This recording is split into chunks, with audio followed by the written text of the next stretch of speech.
Morning students, how are you? Hope you all well. In the time of coronavirus lockdown, one thing has been very good for the students.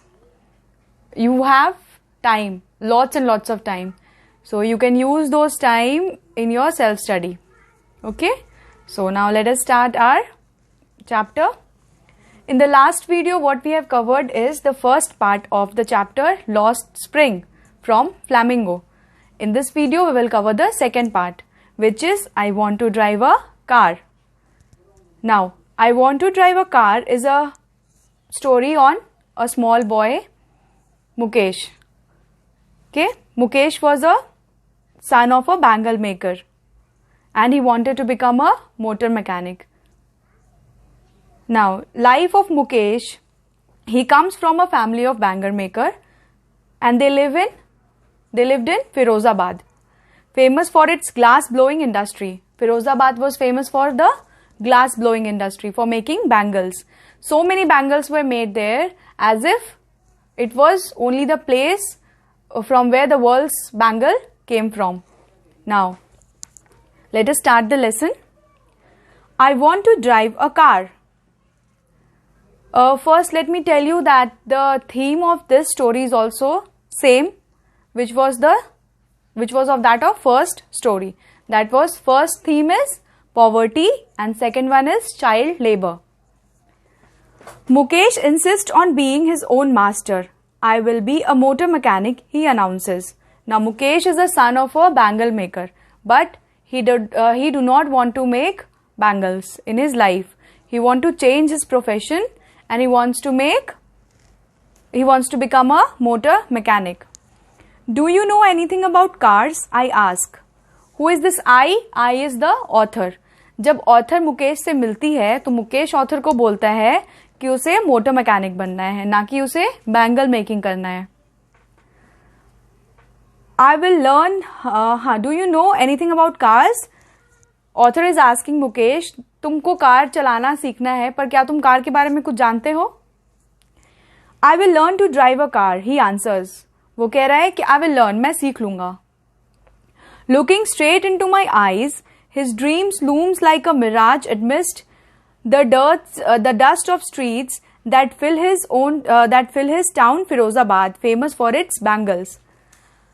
उसका dream जो है वो कैसा लग रहा है? एक मिराज की तरह अपीयर कर रहा है. Mirage is a image. It is a image like image of water. You must have studied in physics. Mirage is an image of water in the hottest weather. It seems with a shadow. Shadow जब पड़ता है तो ऐसा लगता है जैसे पानी है वहां पे बहुत हॉट टेम्परेचर में, बट वो पानी नहीं होता है वहां पे, जैसे वो बस हमें लगता है ऐसा. Famous for its bangle. Firozabad was famous for bangle making.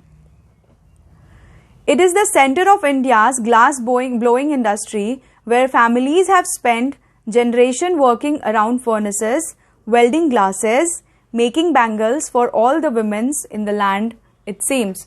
ऐसा लगता था कि इतना ज्यादा वहां पे बैंगल प्रोडक्शन होता था. जनरेशन से आदमी वहां पे क्या कर रहा है, एक जनरेशन दूसरा जनरेशन, वो सब वहां पे सिर्फ बैंगल मेकिंग का काम करते थे. और इतना ज्यादा वहां पे बैंगल मेकिंग होता था जैसा लगता था कि पूरे दुनिया की जितनी भी लेडीज हैं सब वहीं का बैंगल पहनती थी. Mukesh family is among them. Mukesh का भी फैमिली उन्हीं फैमिलीज में से एक था जो बैंगल मेकिंग में इंडल्ज्ड था. None of them know that it is illegal for children like him to work in the glass furnace with high temperature. बहुत ज्यादा हाई टेम्परेचर होता है. फर्नेस होता है, वहां पे ग्लास को मेल्ट कर रहे हैं, वहां पे ग्लास को सोल्डिंग कर रहे हैं, तो वहां पे टेम्परेचर बहुत हाई होता है. और वहां पे उन लोगों को ये नहीं पता था कि बच्चों को उस कंडीशन में काम कराना इलीगल था. In dingy cells without air and light, that the law, if enforced, could get him and all those 20,000 children out of the hot furnace where they slog their daylight hours, often losing the brightness of their eyes. अगर वैसा law वहां पे enforce हो जाता, अगर वो चीज illegal हो जाता कि बच्चों को वहां पे जॉब नहीं करना है, तो बहुत सारे बच्चों, around 20,000 children who were indulged in the industry would save their eyesight. उनका आई साइट बच जाता है. डिंजी सेल्स मीन्स बहुत ज्यादा तंग, बहुत छोटे छोटे कमरे होते थे और वहां पे फर्नेसेस रहता था, हीट बहुत ज्यादा रहता था, टेम्परेचर बहुत ज्यादा रहता था. Without air and light. Okay, so clear now. Mukesh's eyes beam as he volunteered to take me home. Now Mukesh wants to take the author to his home. और वो बहुत खुश हो जाता है जब ऑथर उनके साथ जाने के लिए मान जाती हैं. Which he proudly says is being rebuilt. वो बहुत ही प्राउड फील कर रहा है ये बताने में कि उसका घर जो है वो वापस से रीबिल्ड हो रहा है, फिर से उसमें काम लगा हुआ है. We walked down the stinking lanes choked with garbage. अब जब वो रास्ते में, जब मुकेश के घर के रास्ते में ऑथर जा रही हैं तो वो कैसी गलियां में क्रॉस कर रही हैं, बहुत ज्यादा गार्बेज से भरा हुआ गली है, बहुत ज्यादा स्टिंकिंग मतलब नालियों की महक आ रही है. Past home that remains hovel and crumbling walls. टूटा फूटा दीवार है, घर जो भी है वहां पे, छोटा मोटा घर जो भी है वहां पे बहुत, उस सबका दीवार बहुत टूटा फूटा सा है. क्रम्बलिंग एज इफ हल्का गिरा हुआ कुछ है, कुछ नहीं है. Wobbly doors. Wobbly doors means unfitted properly. दरवाजा बहुत अच्छे से फिट नहीं किया हुआ है, लंबा एंट्री है तो वहां पे छोटा दरवाजा लगा हुआ है, मतलब it was not very properly build. No windows crowded with families of human and animals coexisting in the primeval stage. बहुत ही आधुनिक, बहुत पुराने जमाने के जैसा सब कुछ वहां पे टूटा फूटा सा लग रहा था, बहुत पुराना है सब कुछ, वैसा था situation. He stops at the door of one such house. वैसा एक घर के आसपास वो दरवाजा के पास वो रुका, वो उसका घर था, मुकेश का घर था. Bangs a wobbly iron door with his foot and pushed it open. पैर से वो दरवाजा खोला. We entered a half-built मतलब एक बिल्डिंग था ऐसा जो आधा बना हुआ था, अच्छे से नहीं बना हुआ था, टूटा फूटा सा बिल्डिंग था. In one part of it, thrashed with dead grass, is a firewood stove over which sits a large vessel of sizzling spinach leaves. वहाँ पे एक फायरवुड चूल्हा होता है ना जिसमें लकड़ियां जलाते हैं हम लोग, वहाँ पे एक लकड़ी चूल्हा था जिसमें लकड़ियों से जल रहा था वो, और उसमें क्या बन रहा था, पालक. स्पिनच मीन्स पालक, पालक उस पे बन रहा था. On the ground in large aluminium platters are more chopped vegetables. चूल्हे के पास एक एल्युमिनियम की बर्तन थी, उसमें बाकी कटे हुए सब्जियां रखी हुई थी. A frail young women is cooking the evening meal for the whole family. एक बहुत ही दुबली पतली सी लड़की थी बैठी हुई, उसका भी एज बहुत ज्यादा नहीं था, वो पूरे फैमिली का खाना बना रही थी. Through his eyes filled with smoke he smiles. उसकी आंखों में धुआं लग रहा था, चूल्हा था, चूल्हा से धुआं निकल रहा था, उसकी आंखों में बहुत ज्यादा धुआं लग रहा था, yet there was a smile on her face. वो अब एक स्माइल से हम लोग का वेलकम करती है.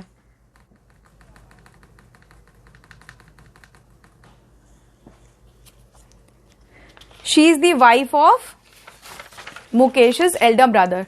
कौन थी वो? मुकेश का बड़ा भाई की वाइफ थी, मुकेश की भाभी. Not much older in years, she has begun to command respect as a bahu. अब she was also very young, उसका भी ज्यादा एज नहीं हुआ था. अब उतनी ही कम उम्र में एक बहुत बड़ा सा ओहदा बहू का, जिससे पूरा घर संभालना होता है, वो उसके सर पे था, उसके सर पे जिम्मेदारियां थी. The daughter in law of the house already in charge of 3 men. अब उसके अंडर में 3 लोग थे, पहला मुकेश, दूसरा मुकेश का भाई और तीसरा their father. When the older man enters, she gently withdraws behind the broken wall and brings her veil closer to her face. जैसे ही मुकेश के पापा, उसके ससुर, the girl's father-in-law enters the house, veil means घूंघट. ट्रेडिशन है कि जब भी कोई बड़ा आदमी आएगा देन घूंघट चेहरे पे डाल लेना है, उससे अपना फेस कवर कर लेना है. As custom demands, daughter-in-law must veil their faces before male enters. In this case, the elder is as impoverished bangle maker. The elder जो थे वो भी एक poor bangle maker थे, father of Mukesh. Despite long years of hard labor, first as a tailor, then a bangle maker, he has failed to renovate a house and send 2 sons to school. वो पहले tailoring का काम करते थे, he was a tailor before. उसके बाद वो bangle making का काम करते थे. इन दोनों काम में बहुत ज्यादा मेहनत होता है. इतना मेहनत करने के बावजूद ही was unable to repair his house, अपने घर को वो अच्छे से नहीं बना पाए थे और ना ही वो अपने दोनों बच्चों को अच्छे से स्कूल भेज पाए थे. He was so poor. Here the story of poverty comes. All he has managed to do is teach them what he knows, the art of bangle making. वो सिर्फ अपने बच्चों को बैंगल मेकिंग ही सिखा पाए थे, जो कि उनका आर्ट था. Now it is his कर्म, his destiny, says मुकेश's grandmother. Mukesh की दादी वहां बैठी हुई थी. अब ओल्ड एज था उनका. वो क्या कह रही है, ये हमारा कर्म है, ये हमारे डेस्टिनी में लिखा हुआ है. We can not go against the destiny. Who has watched her own husbands going blind with the dust of polishing the glasses of bangle. Glass polishing करने के दौरान जो डस्ट उड़ता है बैंगल्स का, ग्लास का डस्ट जो उड़ता है, उससे बहुत सारे लोगों की आईज साइट चली जाती है, अंधे हो जाते हैं वो लोग. और मुकेश के जो ग्रैंडफादर थे उनकी भी आई साइट चली गई थी. ये दादी बोल रही हैं कि मैंने अपनी आंखों के सामने देखा है अपने हस्बैंड का आंख का रोशनी जाते हुए. Can a God given lineage ever be broken. वो कह रही है कि हमारे पूर्वज जो करते आ रहे हैं, जो भगवान ने हमें दिया है, हमारा जो कास्ट है बैंगल मेकिंग का, हम उससे अलग कैसे हो सकते हैं. मतलब they use to follow it as a tradition. They were not suppose to go against it. उनको वो ट्रेडिशन ही बनाना था, ट्रेडिशन ही फॉलो करना था. जो मेरे दादा परदादा करते आए हैं वही हमको भी करना है, without thinking of their health, without thinking of anything else. Now she implies, born in the caste of bangle makers, they have seen nothing but bangles. In the house, in the yard, every other houses, every other yard, every streets in Firozabad. वो bangle maker ही थे और इतना ज्यादा bangle उस जगह फिरोजाबाद में बनता था कि सर हर घर में बैंगल बनता था. जनरेशन से बैंगल बनते आया था, तो वो लोग कुछ और देखा ही नहीं था. Bangles bangles bangles everywhere. Yard में बैंगल्स, घर में बैंगल्स, बाहर bangle, everywhere they used to see bangle. दूसरे के घर के पास bangle. Spirals of bangle, sunny born in the caste of Bengal, the yard, in the every street. Spiral of Bengal, sunny gold. Now the colors of bangles are being described here. Sunny gold, paddy green, royal blue, pink, purple, every color born out of the 7 colors of rainbow. Rainbow में जितने भी 7 colors होते हैं, सारे colors के bangle वो लोग बनाते थे वहां पे.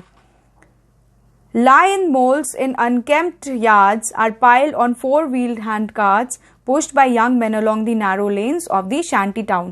Shanty town means बहुत ज्यादा ओल्ड एंड स्मॉल, टूटा फूटा सा, नॉट वेल मैनेज्ड टाउन में बहुत ज्यादा बैंगल्स रखा रहता था. हैंड से जो पुल करने वाला ठेला होता है ना, पुल करने वाला गाड़ी, उस पे बहुत सारे बैंगल्स रखा होता था और जो यंग मैन थे वो गली गली जाके उसको बेचते थे.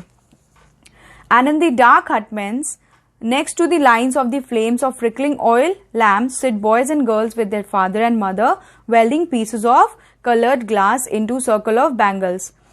और लाइट तो बहुत डिम लाइट हुआ करता था वहां पे. डिम लाइट में, लैंप का जो लाइट होता है उस लाइट में बैठ करके यंग बॉयज, बच्चे लोग जो थे, लड़के लड़कियां सब बैठ के अपने पेरेंट्स के साथ बैंगल्स को सोल्डिंग करते थे, जोड़ते थे.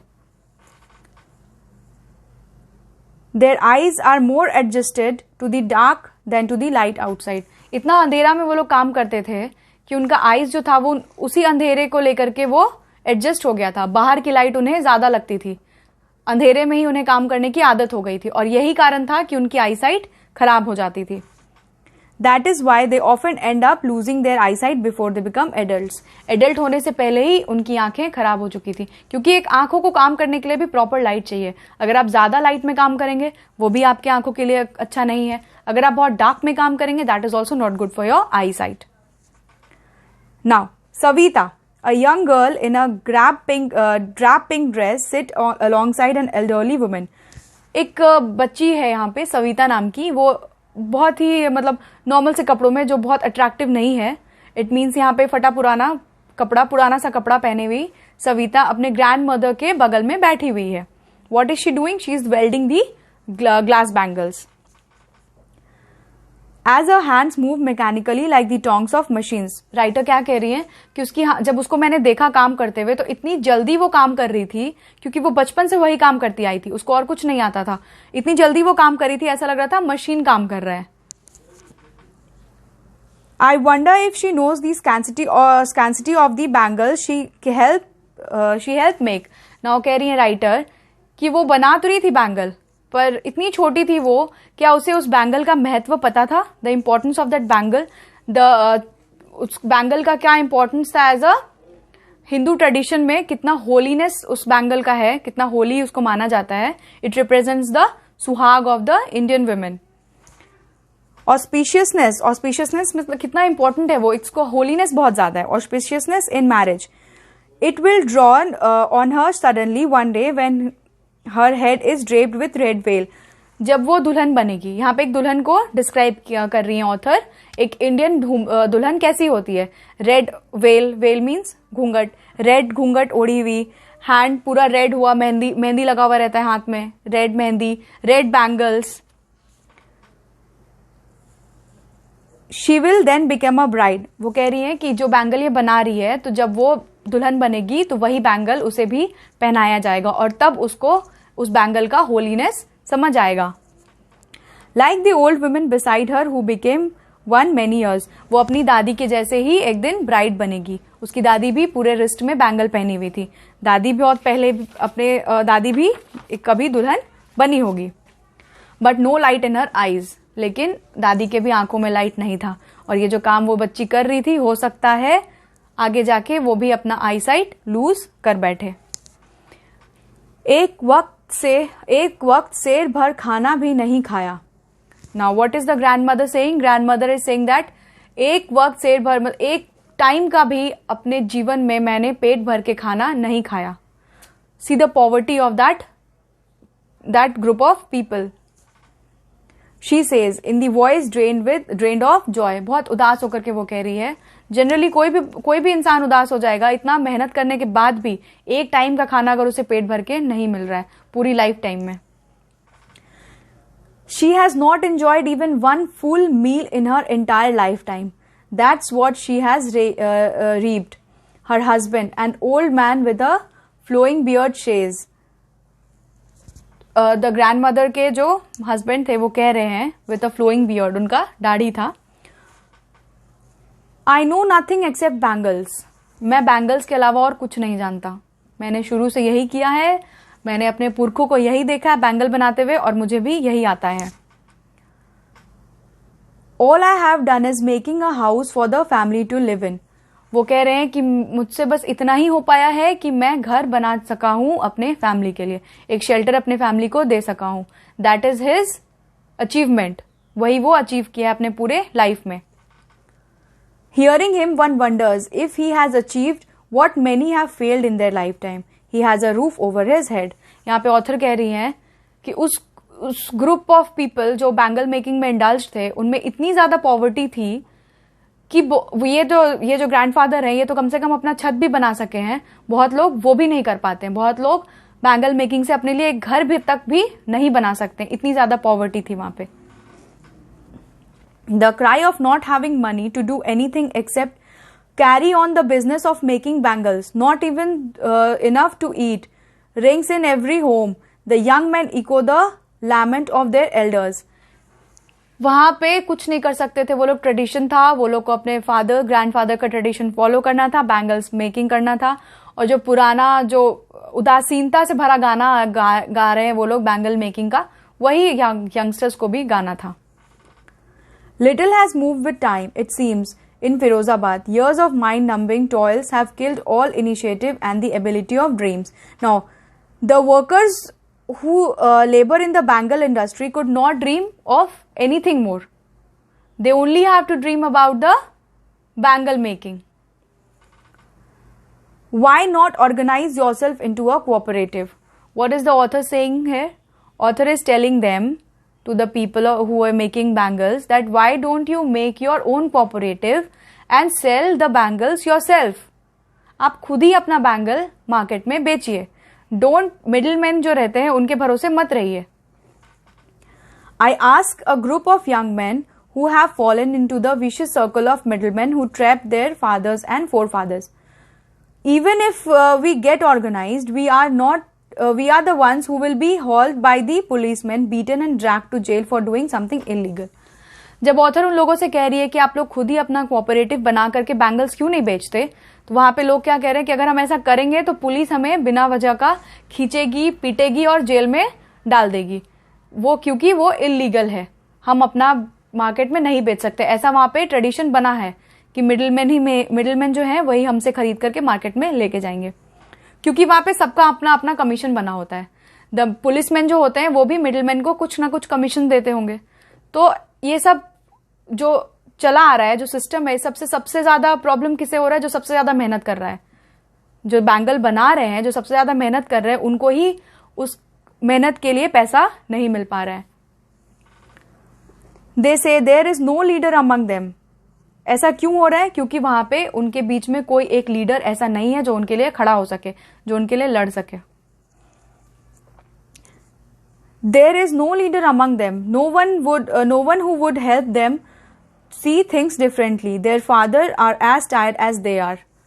वो सब उसी चीज को मान चुके हैं, उसके आगे वो नहीं बढ़ेंगे, वो आवाज नहीं उठाएंगे। वो ट्रेडिशन है, वो अपना फेट, वो अपना डेस्टिनी मान चुके हैं कि हमें यही करना है, हमारे लाइफ में ऐसे ही चलेगा, उसके आगे उनको नहीं बढ़ना है। Now they talk endlessly in the spiral that moves from poverty to apathy to greed and to injustice. अब यहां पे क्या कह रहे हैं?